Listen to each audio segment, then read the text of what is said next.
Patay. Patay na yung bata sa yelo. Bata, yelo. Sino nagbigay sa kanya ng yelo? Kulo na. Kuya niya? Lalagot ka pag binigyan ka yelo ni Kuya Dieter. Kakainin mo yung yelo. Ikaw kakain ka yelo. Kasi namatay ako sa yelo, kaya hindi ako kakain ng yelo. Si mama ko, hindi ako kain yelo si mama.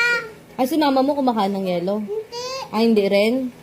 Ako hindi ako kumakain ng yelo. Daw ako kain yelo kasi papatay pa tatulong. Ay, nakakamatay ng bata. At saka bawal din yung candy. Nga, papatay yung bata. Baka yun? Babara yun dito, babara. Ay, kawawa naman pala yung Babara bata. yun dito